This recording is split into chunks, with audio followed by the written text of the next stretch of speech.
what's up, everybody? Isaac here, Civil Engineering Academy. Thanks for joining me today on another awesome podcast episode. I'm excited for this one. I bring on a guest. He was a student of our course, the Ultimate Civil PE Review course, Brett Ben Hazel, and he jumps on to talk about his journey to pass his own PE exam, which is a fascinating journey because he graduated in mechanical engineering, found his way working for the government and working as a project manager, and that's what he does today. But when it came time to take the PE exam, he attempted to try to take the mechanical, wasn't able to get over the hump of passing that one, started looking into what he's doing in his career and realized that he probably should be gearing his PE studies towards the civil PE. And so here's a mechanical engineer that ended up taking the civil PE exam, and he was able to pass his exam. So he talks about how he passed, the journey that he went through, how he discovered our course, and all of those fun details, and how the PE is going to be a springboard to the rest of his career and opportunities that will present themselves to him. So anyway, Brett does an awesome job. I'm thankful that he jumped on and shared his journey with me. I think you'll be inspired if you're preparing for your own PE exam or in a similar situation. So all of this good stuff is going to be coming up right after this. See you in a minute. Hey, I wanted to jump on real quick and let you know about a free resource we developed for you. You can find it at civilengineeringacademy.com/PE guide, and this will help you to jumpstart your studies for your PE exam. So if you're in the hunt and you're just thinking about the PE exam, this guide will help you get through the process of figuring out everything you need to do, from the PE exam's prerequisites that you got to figure out, the must-have materials that you're going to need for the exam, any approved calculators, what groups you should join, exam secrets, and much more. It's all in this guide that we've got developed for you. It's completely free. You can go check it out at civilengineeringacademy.com/PE guide. Just put in your email. We'll get you that information as soon as the email comes to your inbox. So go check it out, civilengineeringacademy.com/PE guide. All right, we are running. Brett, thank you for joining me on the Civil Engineering Academy podcast. I appreciate you jumping on. Yeah, great. Thanks for having me. Well, I'm excited to get to know your story a little bit more about your journey in passing your own PE exam. I know it's a good story, and I know it will be inspirational for others that are walking in your footsteps or in similar situations. So I guess before we jump into that, though, I always like to ask, what's your background? What are you doing for a living right now? And why did you choose this field?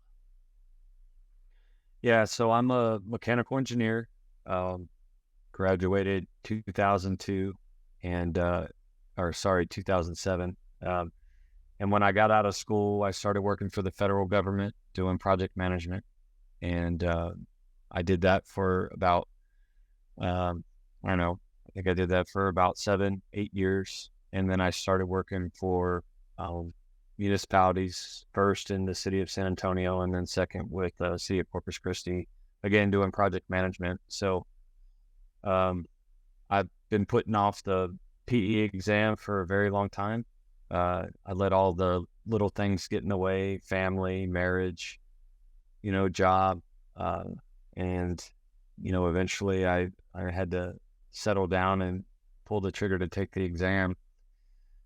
So I decided finally to take the civil construction exam, and I was successful using your program. That's awesome. Well, let's back up a little bit, because I think most people are going to hear that you're a mechanical engineer and you took the civil PE exam. So could you walk through a little bit about how you made that decision to take the civil PE exam? Why not the mechanical?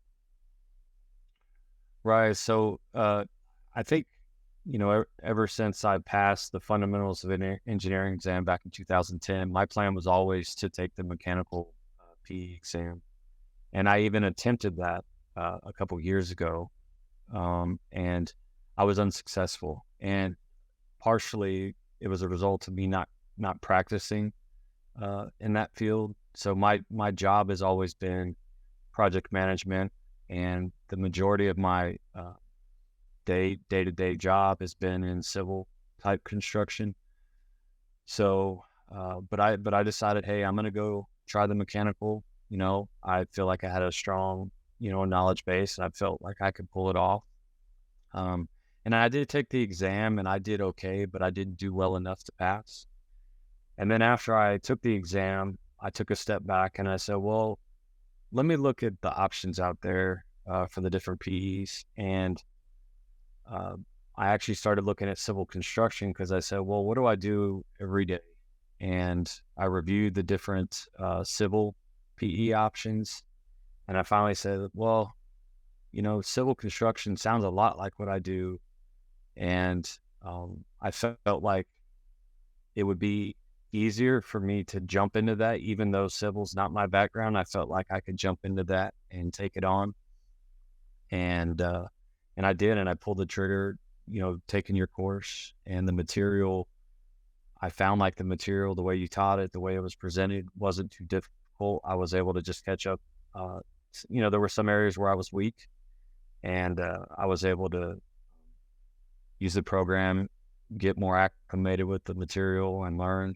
And the areas that, again, I do on a day-to-day basis, it was just like, it's like being back at the office. So anyways, I kind of make that transition just because it kind of fit where I was in my job.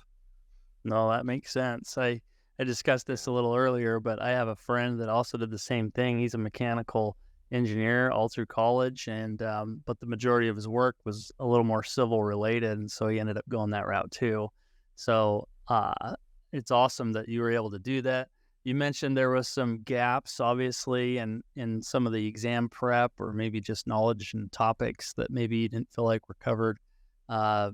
It's through a degree or work experience, but could you touch on maybe if there's other mechanical engineers that are considering taking the civil PE, like which areas of focus were you just like, I have no knowledge about this, or I'm going to have to brush up on this one quite a bit? Uh, well, I know for the civil side, I felt like all the mechanics and materials and static type problems weren't too much of an issue because even when I studied mechanical engineering in school, we actually touched base on a lot of that, and I felt comfortable in that. But when I started diving into like, you know, water resource type items or any type of, I think you got me trying to think back of all the material we Well, studied. there's like But any geotech areas, there's transportation right, areas. transportation was definitely new for me. I'd never actually, I do traffic control plan reviews all the time, but Mhm. actually coming up with how to do them, looking at stop distances and, looking at the different radiuses, that was new to me. So I had to go in and really learn that. Um, uh, But it's and then, definitely doable. So, I mean, if you're out there and you're mechanical and you're working more in a civil environment, you're feeling like, it can be done. Don't feel like don't feel like you're stuck taking the mechanicals. You're a great example of doing that. So I think that's awesome. That's a huge achievement in itself. I don't think I could yeah, go back and study for the mechanical PE. I think that would be a huge challenge. So that's awesome you were able to switch.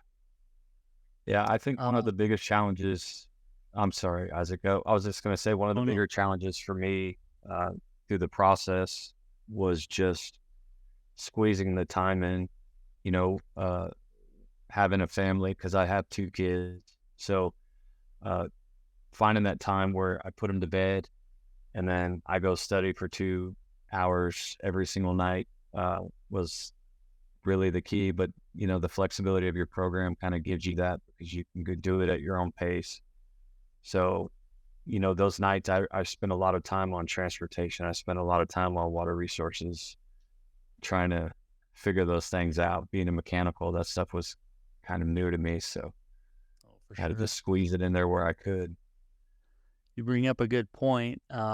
What advice would you give to those that are studying with kids or trying to figure out how the heck they're going to do this because they do have a family and everybody's time is eaten up by those things? But what was your study schedule like? What advice would you give for anybody that has kids or family? Well, I'll say the first thing is my wife is very forgiving because my kind of game plan was come home, dedicate the, 1.5 to 2 hours that I had available with the kids and the wife. And then I put my kids down around 8:30. And by 9 o'clock, I was in here in front of the computer studying from 9 until 11. And, between 11 and 12, I was getting ready for the next day. So, um, you just have to make the time and put in the effort. And again, fortunately, my wife was very forgiving and was willing to let me do this, because if she made it hard on me, it would be hard on me. So, Oh yeah. but, and then on weekends, I would dedicate, at least 2 to 3 hours on Saturday or Sunday where I just sat down, try to do what I could. And then on occasion, even at work, I would, during lunchtime, I may try to just look through some material and learn what I could. Or sometimes I would even spend lunch just trying to research maybe some material that I wasn't the strongest on, and I would just be compiling the information so that I could look at it at a later time. So, Points. How much time in total, or how many months do you think it took to prep? Because it sounds like you took mechanical, you switched, but how much time, I guess, in terms of months, how much time did you prepare for this exam? on this exam, I used the full 6 months. I could have taken it. I may have been able to take it after month 4 or 5, but I didn't want to rush it. So I took the full 6 months just to study, because I think by month 4, I had gone through all the material. And then really between months 4 and 5, I went back through almost every single episode or video, watched it again, and then I started going through all the practice problems and taking all the tests. So month 6 was dedicated to test. Month 5 was really just rewatching the areas that I thought I was weak on. I would skip through some of the material that I wasn't, I felt good about, but I would still watch. But your video, I think you can fast forward through some of the videos 2 to 3 times speed. So sometimes I would just go through them faster just to, just kind of reacclimate. I could just listen to it. But Awesome. I took the full 6 months, just to be safe. That's great. And remind us, those listening, what depth exam did you take? The depth exam, you're asking good questions. So I did the civil construction management, and then on the depth. Okay, so you took the construction depth exam on the Right. PE. That's awesome. Right. Right. I'll have some questions for you about that, but let's start with, I wanted to ask, how did you even discover Civil Engineering Academy? How did we cross your path? So when I first took the mechanical engineering PE, I was doing a lot of research on Google trying to find courses that would help me prepare for that exam. And once I didn't pass that exam, right, and then afterwards when I started looking at these going civil, I did the same thing. I got on Google, started searching every way I could possibly think of to write, civil engineering prep, and started looking at different forums, looking at different sites that had recommendations. And I looked through probably 6 or 7 different programs and just kind of compared the feedback across the board, and I kind of circled back to this one. And and honestly, one of the reasons why I picked this one was because I felt like it wasn't as popular as some of the other ones, and I felt like the experience would be more intimate. And that was some of the feedback that I saw, that you were very responsive, that your team was responsive, and that it would be a little bit easier to work through issues with you. And that's why I ended up selecting this. And I felt like you were a little, you and your team were easier to get a hold of, get feedback. So it was more of an intimate experience. That's awesome. That's good to know. You'll have to point me to some of those forums so I can thank them for some good feedback about the course or our site. But yeah, I think you're spot on. I mean, one of the biggest reasons why I even started this thing is because I wanted to be someone in the trenches that could relate to others to going through either the challenges of taking the exam, or if you're a first time taker, just trying to wrap your head around everything involved and giving you kind of just what you need in order to pass this. Nothing extra, no extra filler. It's not going to be a college level course. It's going to be everything that we've tried to cram in here is going to be just what you need to pass this exam.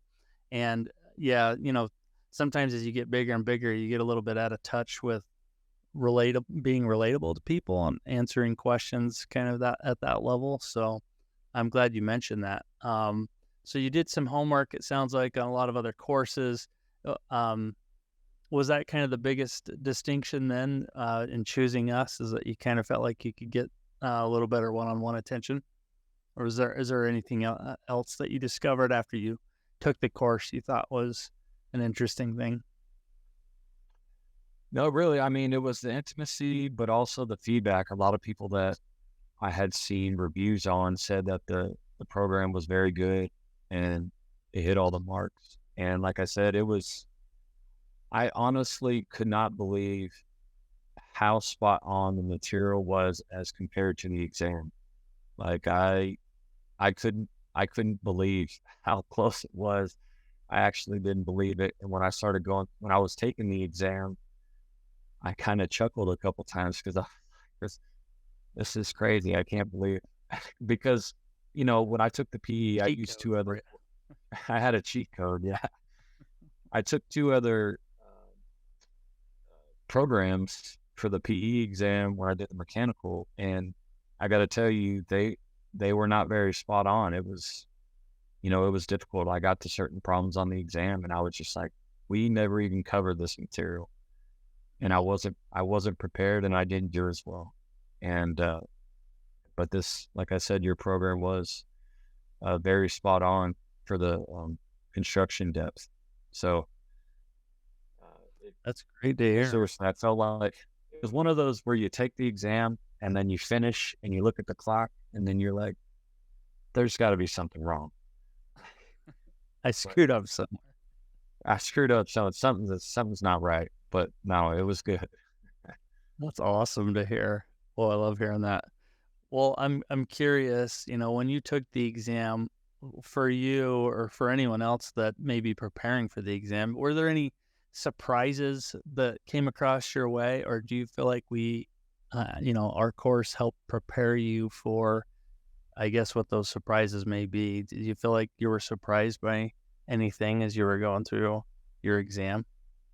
I was actually surprised at the amount of questions they asked from the various reference manuals. I mean, they asked a ton of questions from OSHA that I was surprised about. And admittedly, when I was going through the prep, I didn't really skim through the different manuals to get familiarized with it. I just assume, hey, if I get a question, I'll go to Control F and I'll try to search words, creative words, and try to isolate the answer.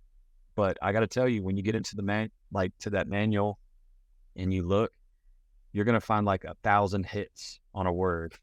So I had to get really creative in how I search for certain items, and some of them I just couldn't, because you have a certain amount of time to look at these questions, and if you can't answer, you need to just move on, right? So I felt like I spent more time trying to find the right answer on those than I did the actual work problems related to the other topics. So I would That just brings say up to someone going to do it, they need to make sure that they're creative on how they search for stuff and be a quick reader. You bring up a good point. I wanted to bug you a little bit about this, but you bring up the codes and standards that you needed to know for this. Were those things that you studied right along with as you were solving problems, or how did you get used to using so many codes and standards? Because the construction depth exam does have quite a few of them, it seems, that you need for the exam. I'm just curious how you were able to navigate that, and was that a challenge knowing you came from mechanical, or was it just easy to jump into as you were kind of getting familiar with practicing problems and looking through all the standards?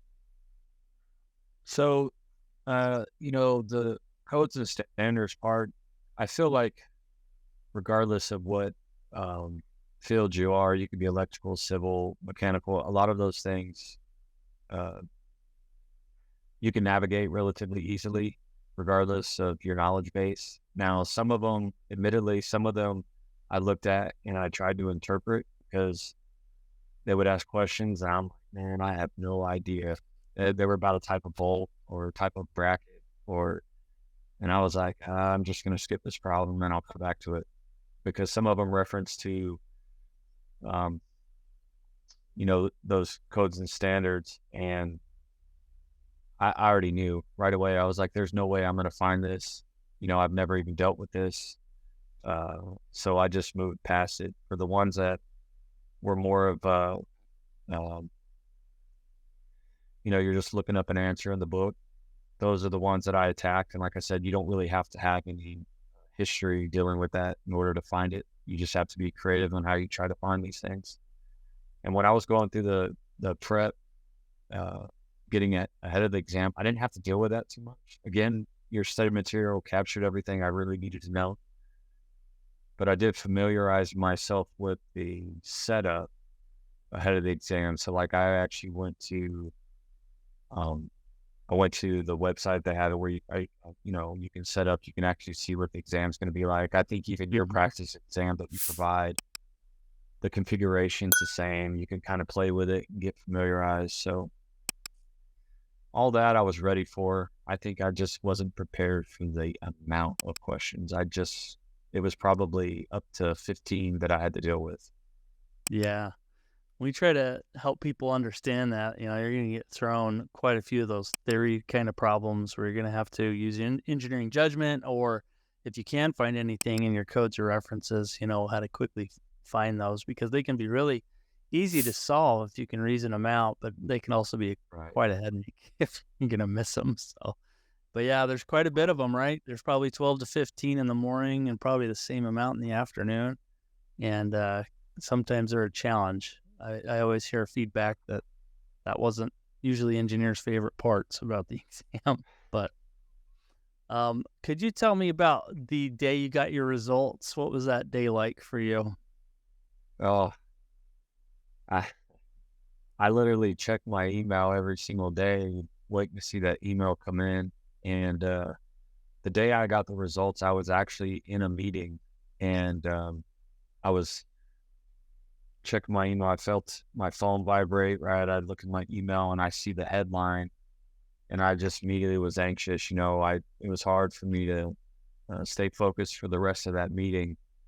But when I did go open it up, I was just extremely relieved. Because I got to be honest, I was burnt out. I studied probably about a year when I took the PE the first time for the ME. For various reasons, I ended up studying for almost a year to take it. And doing that every night for a year, it completely burnt me out. And I had just finished my master's degree before that. So for a year and a half, I had been studying every night doing that. So when I took a little break, I started studying for this again. And I was just like, if I don't pass this, I don't know what I'm going to do, because I'm just so exhausted. So it was a huge relief to see that email and see that I had passed. And it was just like a weight lifted off my shoulders. Yeah, I you can know just we now love talk hearing things. about it when you Yeah, share the results with us. and it was even better too because I have such, my work family. It's my work family. I have, 40 plus employees that work for me, and they were all super supportive as soon as they found out that I had passed. Literally everybody was coming up congratulating me, and it was just nice to have that support and the wife and family. So it was a long road. I took the long one. I waited 15 years to get my PE, and it doesn't get easier trying to learn this after you get out of school. So That's awesome. How do you see, I mean, for those considering getting the PE, for civils, it's almost like a must, but how do you see that helping you in your career or your goals? Yeah, so I think for me, for a long time, having my PE, because I'm not a practicing engineer, I'm not out there doing any type of design work, it wasn't Mhm. as critical. So I was able to just continue with the on the job experience and work on some of my other certifications. Like I had my project management professional certification, I got my SE, uh, but because I was working in the government, my track was really just to kind of work my way up the ladder. And again, the PE wasn't a requirement, but now I'm at that point in my life that if I want to go to the next level, I do need my PE. It's another box I have to check. So it was really important for me now, even though I should have gotten it a long time ago, it's really important for me now to have it so that I can continue my progression. And, years down the road, if I ever try to leave the government, having the PE is going to be like a requirement. I'm not going to be able to get those important critical jobs without having it. I mean, it's not even an option. So, for example, with the municipalities, in order for you to be like a director of engineering, you have to have your PE because you have other PEs working under you. So it's a condition of the job. So that's kind of, my current track is to work up to that level and beyond. But That's awesome. Well, definitely yeah, getting it's there. definitely a good thing to get. I think it'll be a springboard to launching your career to areas maybe you haven't been to, and hopefully with that you get more raises and all of that fun stuff too. So it comes along with it. Yeah, Do that you have doesn't any hurt. Do you have any other advice for anybody who's currently preparing for the PE exam? Oh, I would say just hang in there and don't get discouraged. I can't tell you how many times that I wanted to do anything other than study some nights, but the best thing you can do is just bunker down and hit it. And also too, for me, I use motivation. Like I knew that this is something I had to do, not only for me but for my family, and there was other people around me that were waiting for me to get my PE license, because they had plans for me too. Uh, some of my bosses and their bosses, I didn't want to let them down. So I'd say find whatever motivation you have to find to keep you going. And it's not easy, but it's so much easier once it's done and passion. You can actually relax. I can't, Love it. it's funny, Isaac. Now is like I don't even know what to do myself. Like I come home, the kids go to sleep, and it's like, what do I do? Like I don't even know how to live. Well, you don't have to study, so That's right. uh, you get to do something else for a little while. Okay, go relax. That's That's right. awesome. Well, um, good tips, great advice for anybody going through this. Any mechanicals that are out there, and even civils. If you're hitting the wall, you're taking this multiple times. Don't get off the train. Once it's done, it's done, and you just need to get your continuing ed up. But it can be done. Just keep going forward. So great motivation there. I wanted to ask you, what was maybe your favorite part about the course, the Ultimate Civil PE Review course? Well, favorite part, um, probably the video questions. I, I, I, I've always been a fan of doing problems. I don't know why I've always loved doing problems because I feel like that's how I learn better sometimes than just actually watching like one of the webinars. So going through the problems helps me way better. So I actually went through those so many times, printed them out and did them on my own and then checked the answers. So like, I feel like that's probably one of the main reasons I passed was going through the problem questions and just working them out. Yeah. Perfect. Well, the course is the Ultimate Civil PE Review course. You can find it on our website, civilengineeringacademy.com. You can also go straight to the site. It's called civilpereviewcourse.com. And it comes with all the lectures. We've got tons of video practice problems in there. We try to prepare you with plenty of exams too. We give you a couple breadth exams. We give you your depth exam. We also give you that CBT exam simulator, and lots of other goodies, a homework schedule to try to hold you by the hand and kind of create a schedule for you. We do workshops, live workshops there. I don't know if you were able to join those, but we do those too. And then obviously the support. So it's got a private community tagged on to that, and you can blast away. It's very supportive. I don't know if you noticed that, but it's very active with people that are in the same boat taking the exam. You celebrate with people that maybe haven't passed. You're able to talk to them and keep encouraging them to keep going. But anyway, it's good stuff. So check it out, civilengineeringacademy.com. Brett, anything else you wanted to add to this? Any last second tips? And if anybody else had any questions, is there a good way they could reach out to you? Yeah. So first off, just good luck, everyone. I know you can do it. Isaac and his team are phenomenal. Just stick with it. You guys will get it. And Isaac, I appreciate you and your team. It was a great experience. I wouldn't have done it without you guys, and I'm extremely appreciative. That's why I'm here today. I can't say thank you enough. So I appreciate it. And if anybody wanted to reach out to me, my email is bvanhazel@gmail.com. And you can also find me on LinkedIn. My full name is Brett Van Hazel. Thanks, Isaac. I appreciate it. Thank you so much for doing this, and I can't wait to hear more about your careers. This PE will launch you into different areas, but excited for your future. But thanks for jumping on with me today, and have a good weekend. Thanks, Isaac. I appreciate it. All right, see ya. Thank you. Bye-bye.